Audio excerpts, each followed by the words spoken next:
Hi sewing friends, I'm Karina from Lifting Pins and Needles.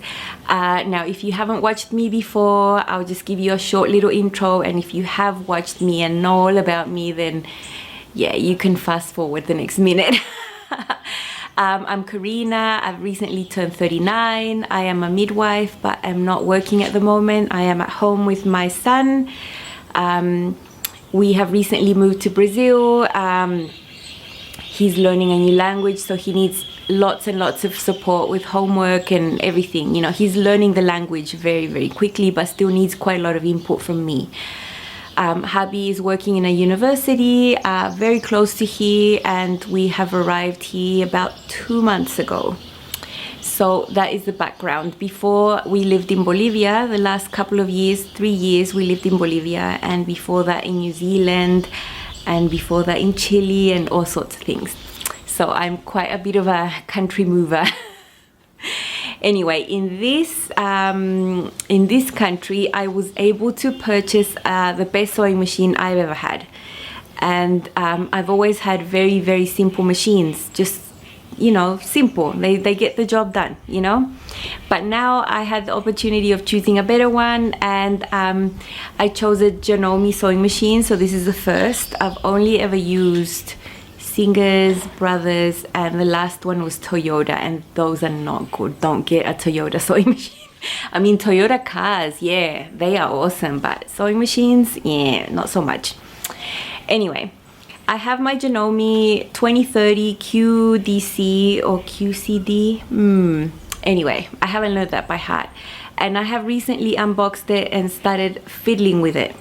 So I will show you some clips of that, and then I will be back. I am a hot mess at this moment, just showered. I'm actually recovering from a virus. I had a couple days with fever, so I was not prepared to make an appearance. So as I'm opening this, I noticed the instructions are in Portuguese, and that's absolutely fine because I can read that. The box comes with all these things to keep the machine safe, of course. So it's, yeah, everything's in little bags. Now this is the extension table for quilting. So that's interesting. I've never had that before, and I think it's going to make sewing really comfortable. There is also a cable, of course, to plug it in.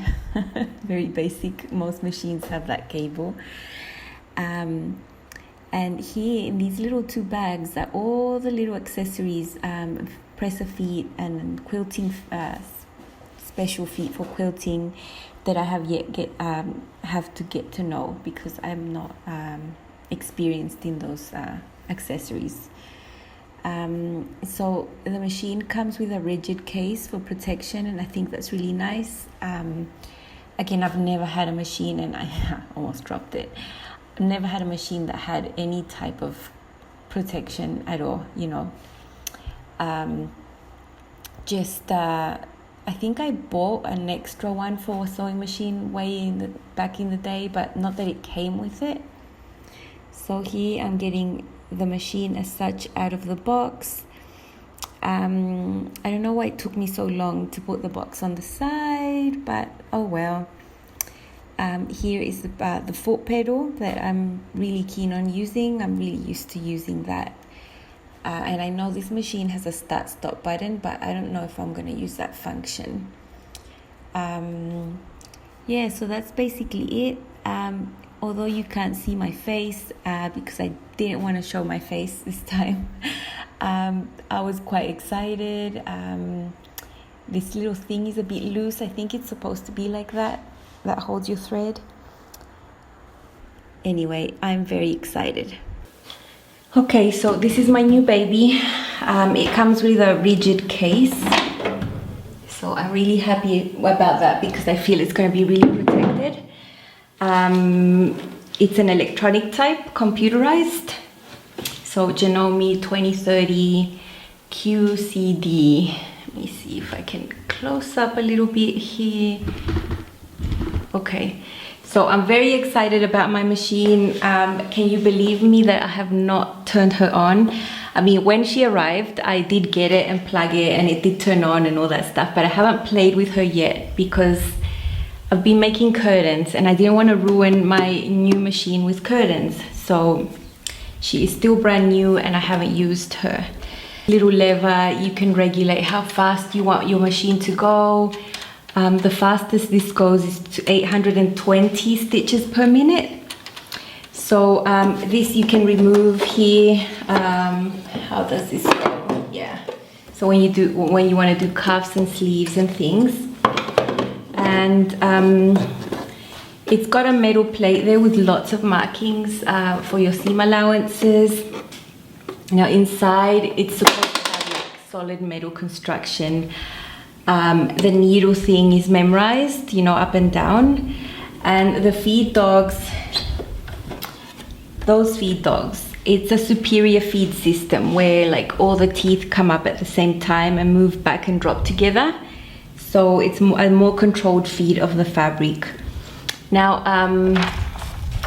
this has 30 types of stitches right there. To be honest, the ones I usually use are like the straight stitches, stretch stitches. I might use a zigzag maybe someday. And then the buttonholes, it's got 3 types of automatic buttonholes. So I think that's really cool. I wasn't making buttonholes with my previous machine, you know, because they were jamming and it just wasn't working. Now in the zigzag stitches, or any of them actually, the maximum width that you can get is 7 millimeters and the length is 4 millimeters.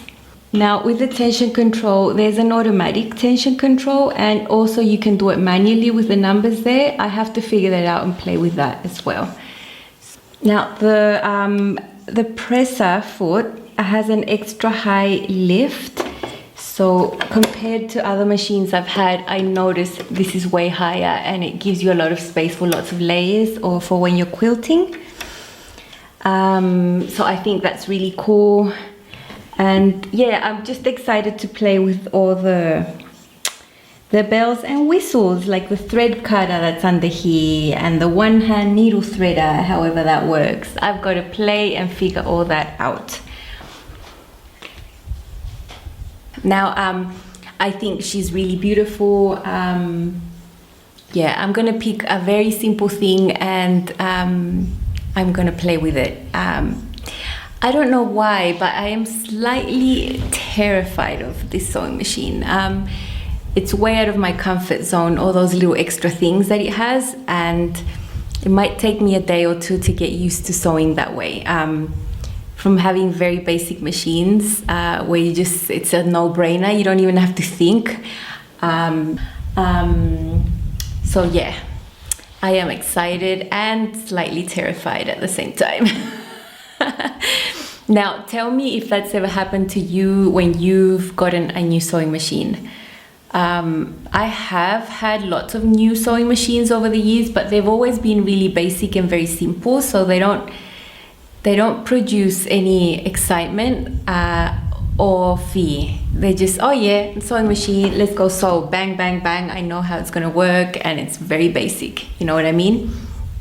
So yeah, I am going to show you now all the accessories and all the new things I have to learn how to use, because I've only ever used a straight stitch presser foot, or a zigzag foot, how it's called, and a zipper foot. Basically, the simple machines only bring those, and I've never ever had all the other bits and bobs this one brings.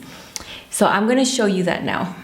I've placed all the accessories there, and you know, I'm not going to lie, maybe there's 3 of all these that I knew what they were for. The rest, I had to look them up. I wrote their names there so I can learn them.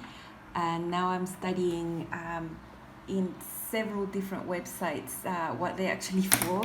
Because, you know, I've had basic machines and I'm just used to using the zipper one and the basic one that's already on the machine. So, yeah, I've got work cut out for me. So I've taken out all the little bits and bobs out of my M&M can. And I'll show you what they are individually and what they're for. We'll start with the more obvious ones for quilting, and these I've never used before. So we have the 1/4 foot quilting foot, quarter inch, sorry. So we have the quarter inch O foot, and it's for patchwork or whenever you want a quarter of an inch seam allowance. So I have never seen this one before. The next one that comes with the quilting kit is the walking foot, or also known as an even feed foot.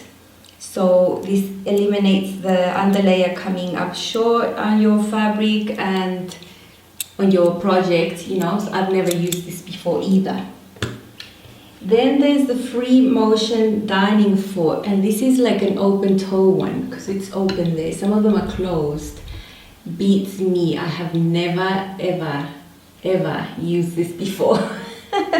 So this keeps the fabric from lifting with the needle as the stitch is formed. That's how this is described. So interesting. Then there is the quilting guide.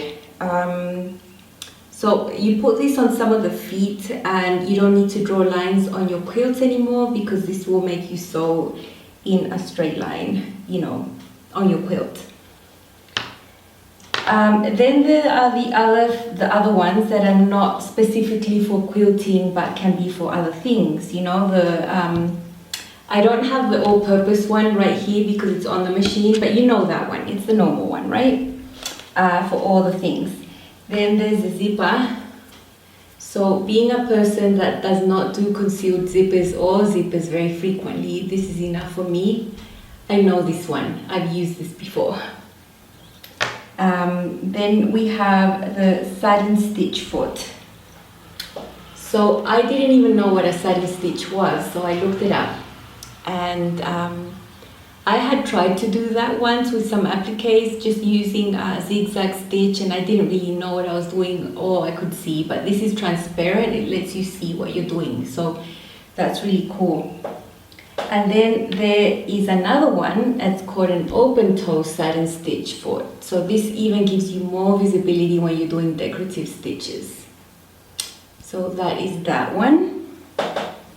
Now this one I find hilarious. This is called an over edge foot. Now why does it have that little brush thingy there? That is hilarious. So this is to do like overcast stitch to finish off raw edges of seams or whatever. I usually overlock, so I don't know. I've got to try this and see what this does. Then there's the blind hem foot. I am really interested to figure out how to do these because we spend so much time hemming. And I mean, I do hand hem, but there is a time and place for everything, and I think this is going to serve me for some fabrics and some things. So that is cool. And then there is the buttonhole. So this is a sliding foot. It slides, and supposedly you put your button, and I have to watch some tutorials. Beats me. I've never used something like this before. I don't even know if it goes that way or that way. But yeah, this is gonna allow me to make automatic buttonholes. And then the last one I have is this stitch in the ditch. So I've tried to freehand stitch in the ditch with bad results in the past. So I'm really happy I have this guide here underneath, sort of spreads the seam. So you can get that perfect stitch in the ditch. Now it's also good for decorative top stitching and stuff, so I'm really happy to have this one. As you can see, I have so many accessories to learn how to use, to figure out how they can apply to my sewing and to better my sewing.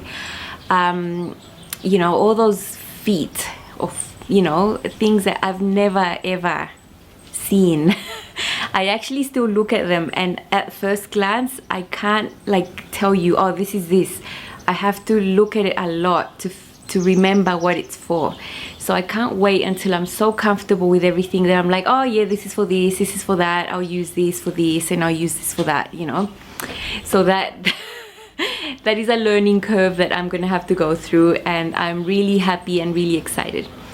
So let me know in your comments, as I said before when I was showing you my sewing machine, So I have a component of fear to using my new machine, and I guess with any new thing there would be that, but it's the first time it's ever the word fear is associated to the sewing machine. But yeah, I'll get over it, and I'm sure I'll be comfortable with it really soon. As a bit of time goes by and I start using it a lot, then I'll give you like a full review on the functions and everything. For now, this was more descriptive, just showing you what the things are and the research I've done around them and all that, but I haven't actually made a garment with it yet. Okay, that is all for now. Like, subscribe, hit the notifications, share, all those things. Happy sewing. Bye.